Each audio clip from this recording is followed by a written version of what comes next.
Au printemps 1942, alors qu'il était en permission, Phil Anderson, le militaire, avait rencontré la mère de William, une jolie Française qui s'était installée sur l'île.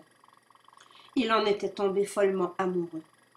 Cette femme excentrique, qui fumait la cigarette, déambulant sur les plages rocheuses avec sa robe à la taille ceinturée, l'avait séduit. Ils s'étaient rencontrés le soir d'une fête, tenue pour les quelques soldats qui profitaient du congé de Pâques. Elle riait et discutait avec eux.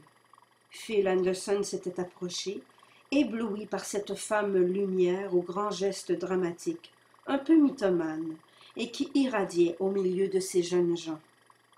Elle disait qu'elle s'appelait Marianne Dupin, et elle laissait filer entre ses lèvres, en même temps que le nom, des volutes de fumée qui allèrent se lever comme un parfum indécent dans le cœur de l'officier de la marine.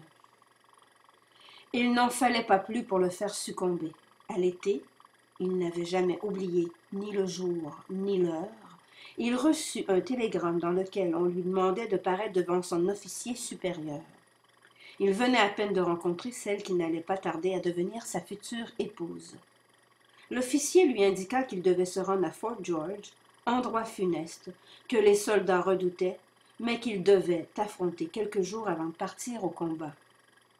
C'était une forme de purgatoire avant l'enfer, un avant-goût de ce qu'il risquait de traverser. Le but visé, endurcir les hommes, les rendre aussi fonctionnels et froids que les objets qu'on vendait dans les grands magasins à rayons pour que les enfants jouent à la guerre. Une fois que l'officier lui eut expliqué les ordres à suivre, son adjoint, qui était un gros homme rieur et brutal, fit allusion à une jolie Française d'origine juive. Son rire s'accentuait de façon mauvaise. Qui habitait sur l'île, voyez-vous? Son clin d'œil retors du genre « Si vous voyez ce que je veux dire, ne présageait rien de bon. » Phil Anderson fut immédiatement sur ses gardes, prêt à bondir. Il s'étonna d'ailleurs de son propre embarras. Son amie n'était-elle pas française? Ne lui avait-elle pas maintes fois répété qu'elle s'appelait Marianne Dupin? Était-elle de descendance juive?